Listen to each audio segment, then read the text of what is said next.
Hello folks, this is Mark Smith with Family Tree Counseling Associates. I'm going to be speaking with you today on the subject of 15 ways that I defeated my narcissist on every single front. I had an epiphany yesterday after watching a movie about Narcissistic Abuse Syndrome. The movie was something that came under two different names, oddly enough. The British version was called Butterfly on a Wheel. The American version was called Shattered. It starred Pierce Brosnan, Gerard Butler, and Maria Bello. The title Butterfly on a Wheel is a line in an Alexander Pope poem. Who breaks a butterfly upon a wheel? That line is interpreted as questioning why someone would put great effort into achieving something minor or unimportant, or would punish a minor offense with a disproportionate punishment. The quotation is used to suggest someone employing superabundant effort in the accomplishment of what seems by some to be just a small matter.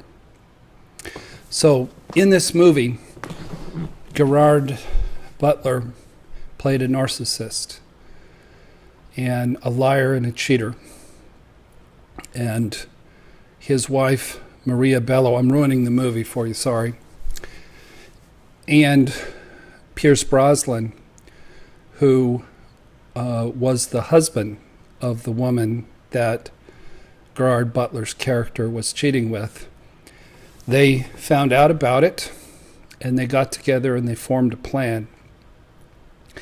And the plan was basically, through the use of mind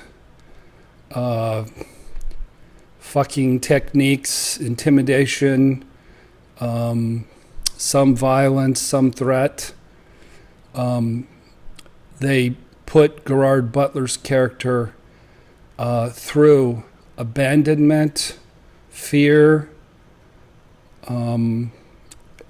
excruciating emotional stress, betrayal.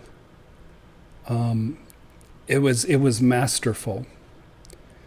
And both parties, you could see, were suffering from severe trauma. I don't know why sexual infidelity, when you find out about it, and it's been going on for a long time, and it isn't just cheating, it's a narcissist acting out. I don't know why that's so horribly destructive, but it really is. So these two people weren't in recovery, and they weren't working on their issues, and they were out for revenge. And that I cannot endorse. Recovery isn't about revenge. Recovery is about doing your own work. However, at the end of the movie, I had this wonderful epiphany. All this time, for 16 months, I thought, frankly, I got my butt kicked. That I was played for a fool, destroyed into a shattering, left to wallow in my destruction, teetering on the verge of suicide, left crippled with 50 symptoms of narcissistic abuse, and that she was the winner and I was the loser. I've rethought that because it just isn't true. Actually, as I reflect upon what occurred, I really wasn't trying to win. I was just reacting out of my pain, which I think both the characters in this movie really were doing. They were reacting out of the depth of their trauma. There's this really powerful scene at the end of the movie where Maria Bello's character, grabs the face, sort of lovingly of Gerard Butler, her husband, and she says, "Who breaks the wings of a butterfly? Who breaks a butterfly upon a wheel?" She says, "I do." She said, "Did you feel it? Did you feel the pain? Did you feel the shame? Did you feel the fear? Did you feel the anxiety? Did you feel the trauma?" And there was just this look on her face of triumph. What happens when you involve yourself with a narcissist is, because they don't have a self and they don't have a conscience, you're running into a buzzsaw. You're dealing with something that you didn't know existed, something that evil and that hurtful. You didn't even know that existed. And it is really like running into a buzzsaw, and so much violence is done to your soul that most of us didn't see it coming, and then we're left with all this violence in our soul. And some of us act out, and not out of really rage, not out of meanness, not out of an interest in shaming the other person, just out of sheer animal instinct. This narcissist traps you in a corner, wounds you, and then is coming after you for the kill. And yes, we might snarl and flash our teeth and fight back. Who breaks a butterfly on a wheel? I did. I won on every single front. This narcissist borderline that I was involved with psychologically walked away with a limp, and she walked away with nothing in her pockets, and I walked away with everything. So here's 15 ways that I won, and I didn't even know I won. I swear to you that all this time I thought it was about surviving getting beaten. And the truth is, I was the winner in this situation. And I was doing a lot of things right that came from my recovery. And I was doing a lot of things raw that came from my PTSD reactivity. So let me first address, there's 5 main points, and these are about your recovery work. And these are the main points. This is how you can win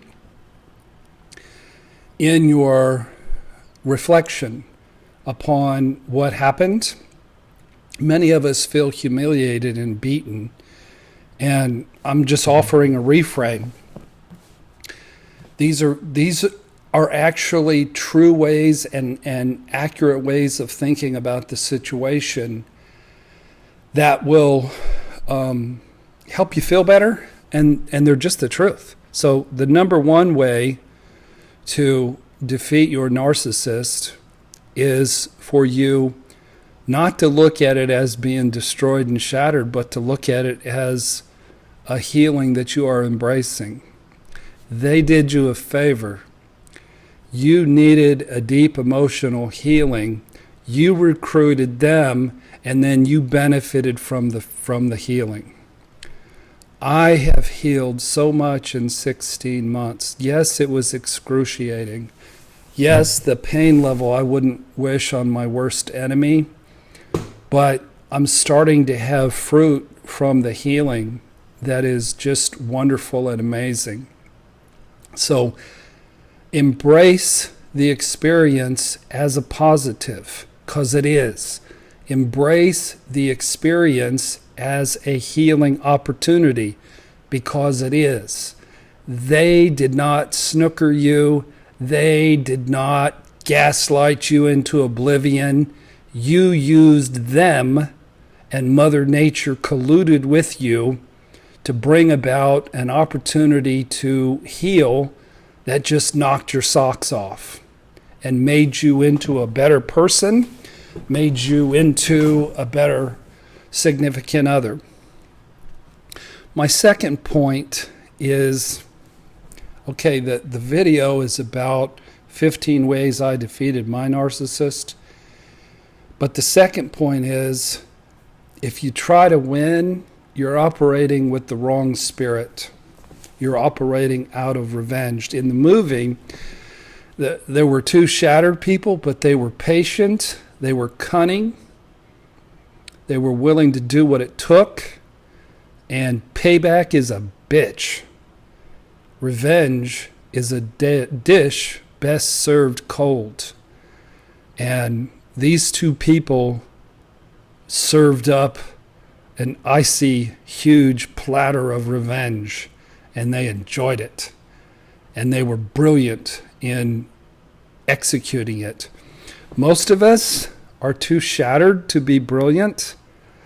There was nothing brilliant or thought out about my PTSD reactivity, but nonetheless, I did some things in my reactivity that bruised and psychologically battered this monster in such a way as she walked away with every bit as much pain as I did. The difference is I proactively healed and benefited. I think she just walked away as a victim, blaming me for her pain. So to win and to defeat your narcissist, you have to need to not win. It's not about winning and losing. It's about healing. It's about taking responsibility for your own life. Number 3, if life gives you lemons, make some really good lemonade. I've used this analogy before. To me, it felt like lemons were crashing down from heaven in sort of a post-apocalyptic scene. The lemons were made out of nuclear material. They were lit on fire. They were pelting me. And it was a very scary picture. And through the power of recovery, I've been able to turn those lemons into a particularly delicious and healthy and safe lemonade, because it's brought about emotional healing in my life. It's really invigorated my career. I love the work that I do. I love being able to help my fellow shattered friends out there. It's been, ironically, even though I faced a lot of financial destruction with being off and investing so much in treatment and therapy, in the long run, the benefits of learning what I've learned is going to make me a very comfortable man financially. And now I've even been blessed with a new relationship with somebody who has a lot of issues, but she's not a liar, she's not a narcissist, she's not a cheater, and she's willing to roll up her sleeves and do some work on herself with sincerity. So turn your flaming, nuclear, on fire, scary lemons that are pelting you from the heavens into sweet victory and lemonade of making your life better. Number 4 thing to do, this is very important. A narcissist is gathering a team of flying monkeys. And you're not just dealing with them. You might be dealing with their family, their friends. You might be dealing with a treatment center. You might be dealing with therapists. You might be dealing with police. They might recruit your children. So you need to put together a treatment team that is more powerful and more influential than the team of flying monkeys. I brought this woman to a treatment center called the Bridge to Recovery. I had just been there myself as a service provider for a free week of treatment. So I trusted these people. But when she arrived, this borderline rallied the posse and turned that treatment center into flying monkeys, and they completely misunderstood who she was, and they completely misunderstood who I was. But I instinctively knew how much help I needed, and I put together a brilliant, multifaceted team of professionals and friends and family. And my healthy flying monkeys were stronger than their evil flying monkeys. Because I had a world-renowned therapist in my corner, Paul Hartman. And I had a whole cadre of healing professionals.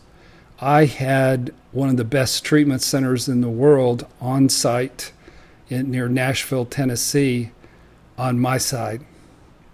So they had the C team and I had the A team.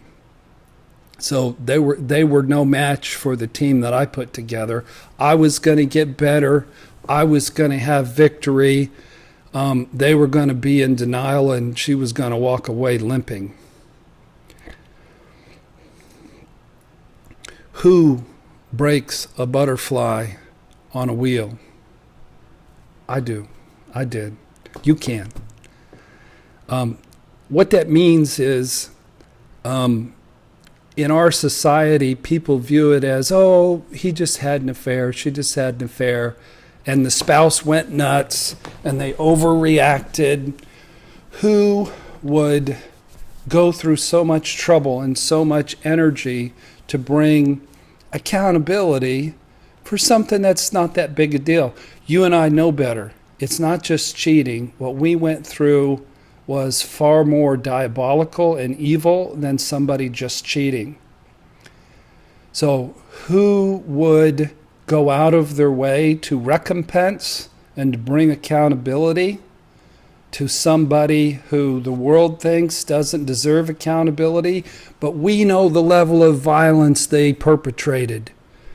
And if you have fire in your belly, and if you don't operate like a victim, you can become such a powerful force that these people can be held accountable and they can walk away psychologically bruised and beaten.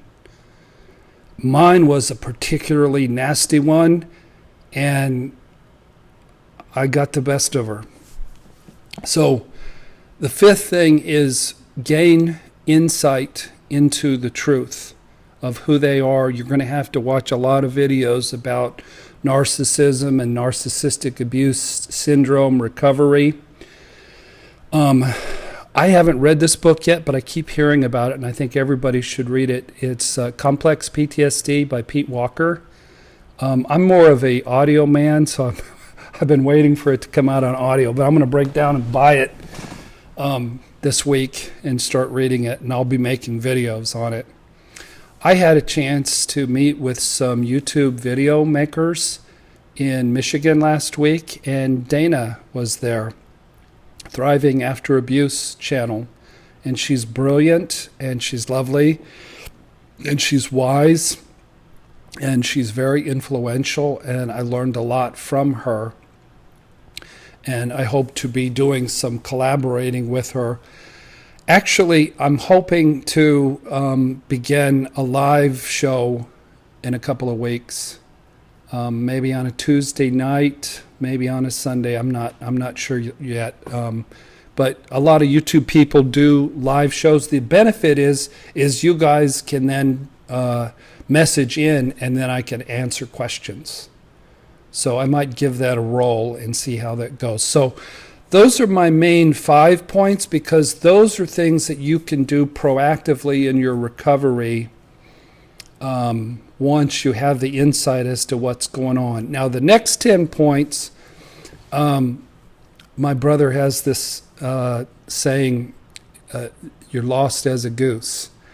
And so the next 10 things I did were powerful, and they put a bruise on this nasty borderline. But I didn't do it because I was non-reactive, and I didn't do it because I was insightful and in recovery. I was that wounded animal that was cornered. So I'm not telling you to go do these things. These are raw things. I just take delight in them as I think back. I wasn't trying to be mean. I wasn't trying to be hurtful. I was just trying to survive and make sense of what happened to me.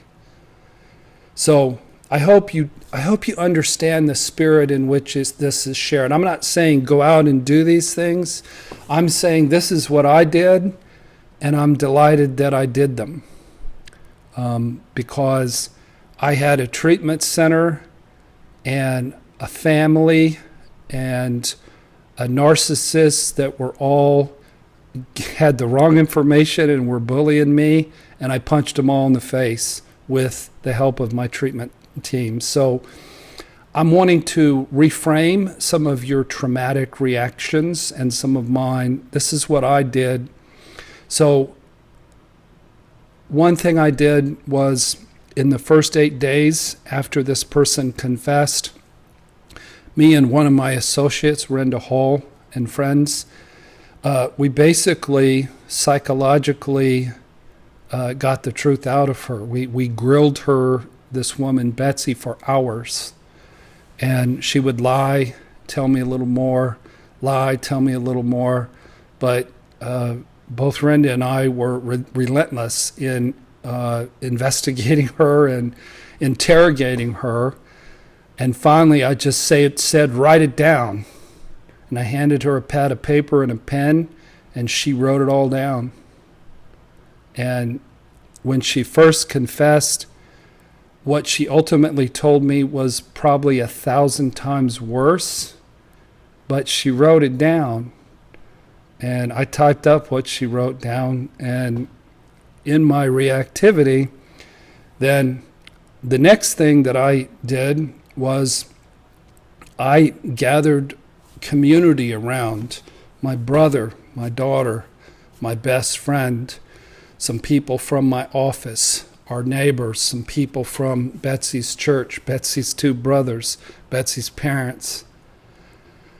There were 21 people in the room besides Betsy and I had her read that god-awful confession filled with disgusting things.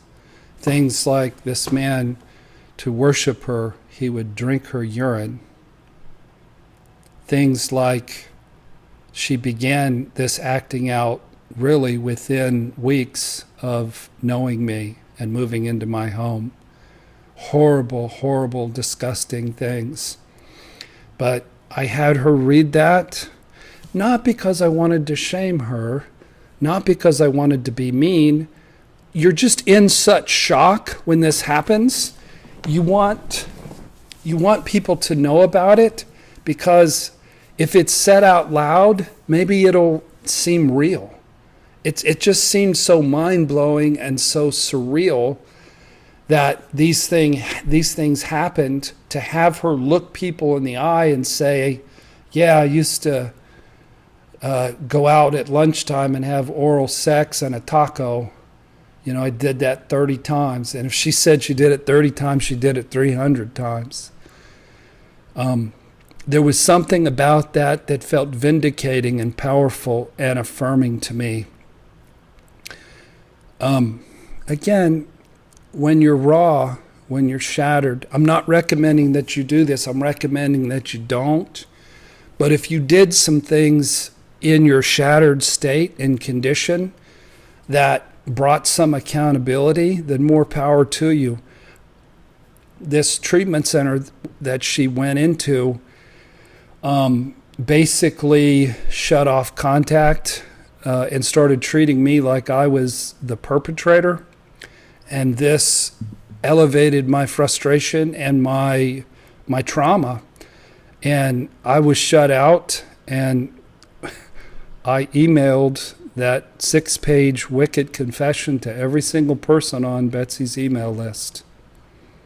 And I'm both embarrassed about it and happy about it. I'm embarrassed to have been so reactive, but I'm sort of glad that I did it, frankly.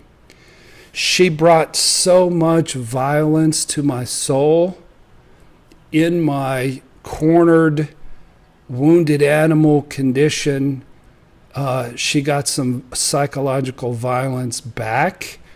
I didn't do it to win. I didn't do it to be mean. But frankly, I'm glad she walked away with a big bruise psychologically. Part of recompense and accountability for many of you is you get ripped off financially. And the narcissist walks away with your home, with your savings, with your children. And in my situation, she was in a treatment center and I had the key to the apartment. I went and got my $2,500 living room furniture set. I got a laptop that I paid for indirectly. I got an iPad, I got an iPod, I got a bicycle, I got a couple of TVs. I paid for all these things. These were mine. And I gave them to her under the impression that she was somebody who loved me and somebody who was actually in a relationship with me and not playing me for money. So she walked away with a cell phone and a bruise. Who breaks a butterfly upon a wheel? I do. And you can too. We are formidable people. We are people not to be trifled with. We're not vengeful people. We're not violent people.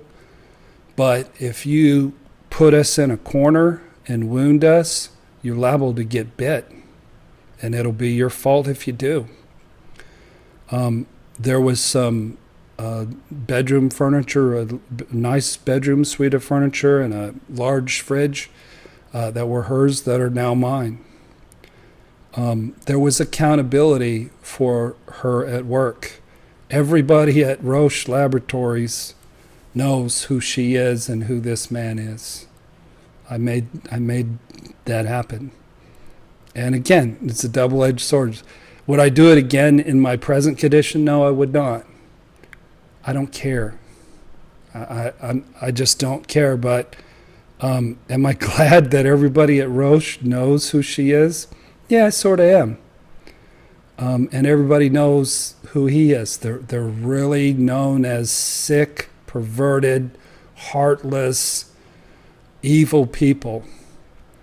And everybody knows. So who breaks a butterfly on a wheel? I do. Okay, now this is getting dicey. I'm going to get some negative comments on this. The 8 days before she left, I was very wounded and felt betrayed sexually.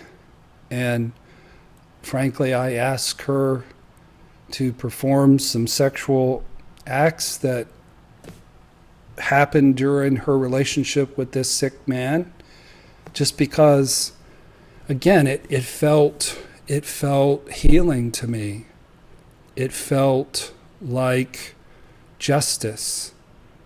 They're not anything really sick, but it was things they did that she didn't do with me that she did with me that week.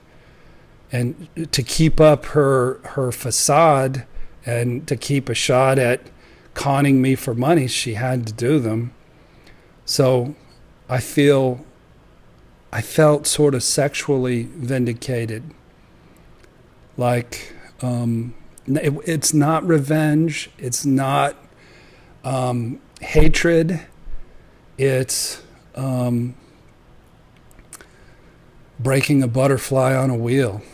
It's out of your rawness, sharing back with that individual a little bit of the pain that they shared with you.